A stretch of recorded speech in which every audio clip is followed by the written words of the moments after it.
Hey, welcome back. Today we're going to be making a prop that I saw in the first episode of The Mandalorian Season 2. Obviously, that is of course being Boba Fett's helmet worn by Cobb Vanth in Season 2, Episode 1 of The Mandalorian. I really hope we get to see Boba Fett wear this helmet later on in the season. Before I get into the build, I have one more message for you. Subscribe. Pretty much, once you subscribe, it helps me grow and reach more people so these videos can get more views and give me that beautiful clout. Also, it motivates me to make more epic helmets like Emo Clone, Basic Fanbase Clone, The New Guy, The One Good Thing Out of the Sequel Trilogy, and finally, Basic Fanbase Clone, but younger. My name is Ryan, and you're watching RJR Productions. The first step in making this Boba Fett helmet is making the visor template. So pretty much what I did is I took the template from my Mandalorian Din Djarin helmet and I modified it to make it the more classic Mandalorian look, because Din Djarin doesn't really have the classic look, he has his own modified one. So I just made it modified, and now one of the back edges where those ears are is square because that's where the rangefinder comes out of, and then the other one is rounded because that just has a little stub on it. So just keep that in mind if you're going to be building this helmet. I cut it out and glued it up into a curved shape, and then I added a back shape, and I eventually ended up removing this because it was a little messed up, but pretty much just add the front and then add a back shape to make it add up to around 28 inches, 29 inches, and then you're just going to want to add some supports on the top. So pretty much the way I do that is I add a little strip of cardboard across and then the other way, and then I trace that shape and then glue in a big circle. Now came the task of making the little side cheeks. Now it's okay if there are some pretty bad bends in these because cardboard doesn't want to bend in some directions. It's the way we fix that later on is by spackling. And now that's a step that I'll get into later on in the video. It's not very complicated, it just might seem a little intimidating to new viewers of my channel. I just got both of those sides done, and then once I was happy with that, I mirrored it onto the other side, and now the next step was to start working on the dome area. Now the dome area is very simple. Again, I just take a piece of cardboard, and I modified on this one. I take a piece of cardboard and get a shape size, the height that looks good from the front profile, and glue that on, and then a height profile from the side that looks good, and then I glue that on. And now I modified this a little bit. You can see I used my old technique for the front strip, but then for those diagonal strips, I actually changed it and made it new, and I'm really happy with how I did it. Normally I take a 2.5 inch strip and cut a segment every maybe half an inch across just to glue it together. But on this one, what I actually did is I cut a segment every 1/4 inch. And this really made it much smoother. You just cut a segment and then glue those segments together, and it gives it a much slighter curve that makes it look much nicer. Keep in mind that there are those two little triangular details that you want to cut in at the very front of the helmet. You can see those on mine right now. And you also want to get that dent in at the top, and you'll be seeing me do that in a little bit. Once I glue this on right here, you're going to be seeing the difference. I think I used red, so you can see it pretty well. But right here, you'll see that I cut out a little slit so I'd be able to glue it on because I still have that big oval support inside of it. Now, once I was happy with that, I took some triangular pieces and I glued them in on those small gaps. And pretty much all you need to do is just take a piece of cardboard and then hold it up on the outside edge, go around to the inside of the helmet, trace out the shape, cut it out, and then slap it on and glue it. And basically, you do that for both of those gaps, and you're going to need to do this a total of 8 times across the whole helmet. And now I started cutting out the dent shape. So the dent shape is pretty much just a little hole in the top of the helmet. Just like cut a little circle around maybe the midpoint of that one strip. And then just cut out the hole and then take a piece of cardboard, kind of crimp it to make it a little bowl. Cut that out, glue it on the back side, and then we'll fix it up in a little bit. Once we spackle, we'll put some spackle in there and make it look really nice. And now I just removed that support that went from the inside edge, and I started working on some of the other details on the helmet, such as the strip on the dome. You can see me working on that right now. I'm just drawing all those lines every 1/4 inch so I can cut them every 1/2 inch in and then glue it together. Now you're going to need a decently long strip to get all of it done, but it shouldn't take you too long. It took me maybe, I don't know, a couple hours to do the whole dome, but that's the whole dome. It's very complex. So just know that once you're doing this, you're in for a wild ride. And I do have some multiple easier techniques. My very first video, that's a very easy dome. And then my second video, all the way through all the more recent ones until the Clone Pilot Matchstick, very easy dome as well. And then the Clone Pilot Matchstick until Phase 1 Rex. Those are very easy. Again, it's slightly more complicated, and then the ones I do from now until here, from the Rex one until here, those ones are slightly more complicated, and this one's the most complex. But it's definitely worth it once you do it. It looks much better. And now what I did is I added a strip across the back, and this is just that little strip that's going to be red across the back. It goes from ear to ear, and then I also covered up all the corrugation. That's also something I started doing in my Captain Vaughn helmet, is just wherever there's corrugation, cut a small piece of cardboard, peel off the top layer, and glue it on just to cover it up. It looks really good, and I'm really happy with how it looks. Now I cut a little rectangle out of the back, and I glued in a little strip that's curved, so it looks like the right shape on the back. Right here, you'll be seeing more of what it looks like. So here's what the back vent is looking like, and this piece pretty much just goes in the middle of this little indent back here. And I also have some of the side details done as well. So right here you can see that I have this side done, the simpler side. And then what I have to go ahead and do is actually do the other side where the rangefinder is going to be attached, so it can go up and then pivot forwards and down so you can look through the little scope. So that's what I'm gonna go ahead and build now. Now, depending on the type of Mandalorian helmet you're making, again, you can follow this tutorial but not make a Boba Fett helmet or a Jango Fett helmet for that matter with the rangefinder. You can just make any Mandalorian helmet. So to fix this problem, pretty much you see how on one side there's the rangefinder, so the side looks completely different from the other side. Pretty much all you'd have to do is just take that simpler side and glue it on the other side, so you just have two of the same details. I started working on the top of the rangefinder piece. You'll be seeing a good close-up shot of this in a little bit.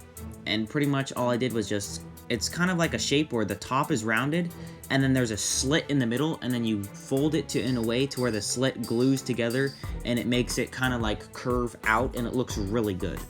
Now for the rangefinder, it's very simple. I just took a piece of PVC pipe, a 1/2-inch PVC pipe, and then I drilled a hole through it offset to one side, and then I put a barbecue skewer in it, and then to reinforce that on the outside, I wrapped a coat hanger around from one end all the way to the other to secure it in place and make sure that doesn't break, and it ended up being very strong, so I recommend that you do this too. And to get that rangefinder mounted in the side, you just take a fitting that fits the 1/2-inch PVC pipe. So right now, I literally just finished making all of the add-ons, so you can see the back is all nice and done, and there's some wires on the inside of the helmet that's actually holding it all together and keeps it in that nice flared out position. So what I'm gonna do is go spackle this helmet, so I'll be back once it's done.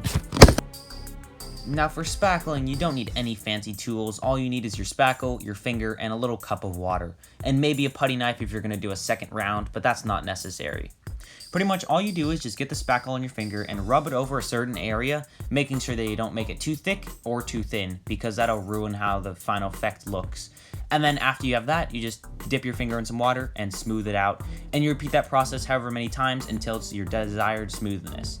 I'm getting pretty good at it to where I can do it in one layer, but for you, if it's your first time, you might need to make 2 or 3, because that's what I did for my first time. Now sanding down the helmet, I started with the 220 grit, and I worked my way up from 220 to 440 and then to 2000 grit to smooth it out a lot. And pretty much all I did was just sand it down, and I spackled over almost all the helmet just to get it nice and smooth. But I sand it down, and then I blow it off, and then I sand it down again, and just keep working on this process until you're happy with how the smoothness looks. And if you're seeing some pretty big dips, then you want to just fill that in with more spackle. So this is what I have for the rangefinder right now.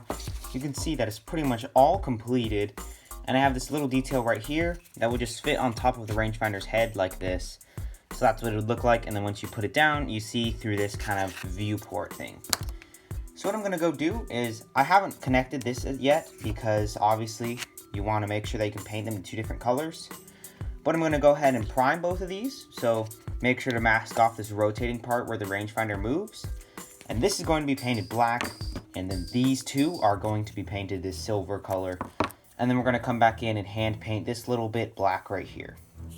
So I'm gonna go ahead and prime these up, and then I'll bring the helmet back in and show you what I've done with that. So right now I got the whole visor masked off. You can see I'm basically just masking off where all the red is going to stay. And then right now I'm going to go ahead and paint the dark green. And then after this we'll paint all the light green. So the light green will be the top of the dome and these cheek areas right here. And then after that we just need to weather it, glue on all the attachments, and then it'll be done. So here's where I'm at with the little ear pieces. This one is for the rangefinder side, and this one's for the non-rangefinder side. This one's all done. It's just pretty much just that shape with a little groove in the middle, and then this little triangular bit at the bottom, and this one's all done. And now this one's a little bit more complicated because it has to fit the rangefinder in it. So you can kind of see how if I put the rangefinder in, it would go something like this, to where it has this little groove that would go against the helmet, and it would be able to move up and down inside of that channel. So basically I need to make the whole bit that goes below this all the way down from here to the bottom of the helmet, and I can go ahead and paint this one.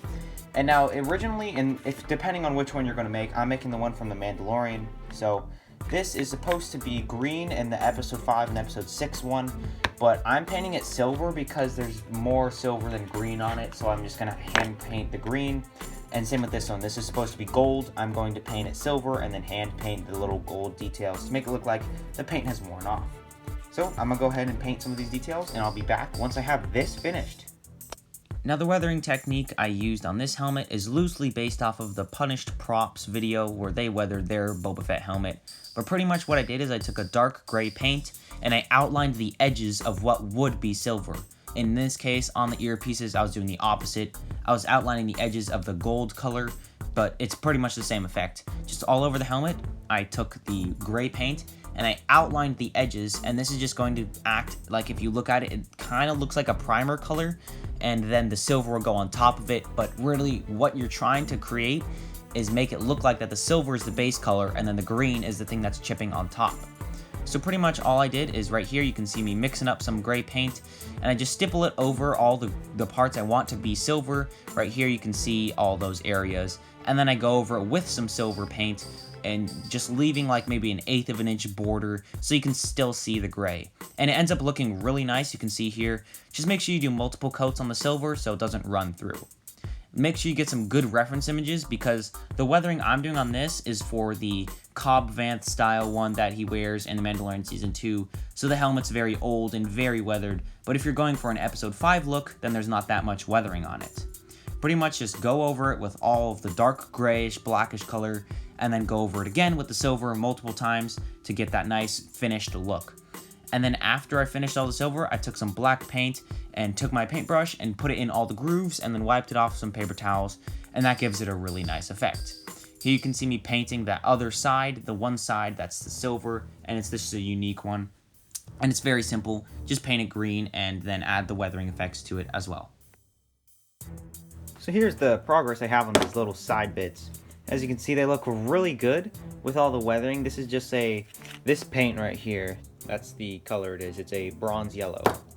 Pretty much, I just painted that on here, added some weathering effects, and I think it looks really nice. And then this one is the same thing, but done with a green color. I mixed it up with a little bit of black. Pretty much, I just tried it to match the green on the helmet. And now, speaking of the helmet, I'm pretty much ready to glue on all of these attachments. You can see that the rangefinder fits on very nicely to the whole helmet, and I have all of the weathering details done. So the details can just sit on the sides like this, and then all of the other small parts like the rangefinder. The rangefinder will just stay in there, and then this piece will go ahead and cover it. So you just gotta make sure to get it behind it, and it'll sit something like that. So I'm going to go ahead and glue all these pieces on, clean up a couple of these edges that are buckling at the bottom, and then I'll be back once I have that done. All else I had to add on was remove the supports on the inside and add the visor. And pretty much I'll show you a little clip right here of me making the visor. It's very simple. I just tinted some plastic and then I glued it in. So now I'll go cut to the B-roll.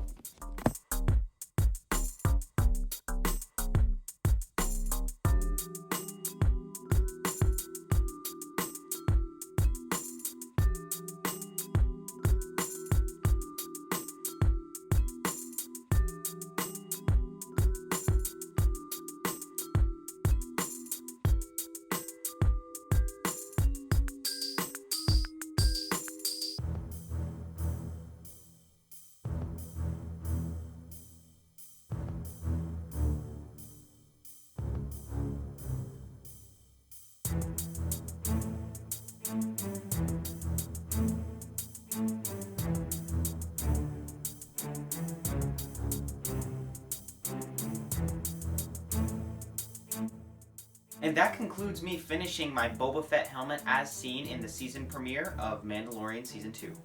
I really enjoyed making this project, and it actually went together pretty quickly. So if you want to, in a couple weeks, the templates will be down in the description on my Etsy store, so you can go over there and purchase them if you'd like to. Also, the Mandalorian and Commander Grief will be on there very shortly. I'm almost done with those templates, and the Mandalorian armor will be on there as well. Now, I'm also running a giveaway, but it can only happen if I get to 5,000 subscribers before the end of 2020.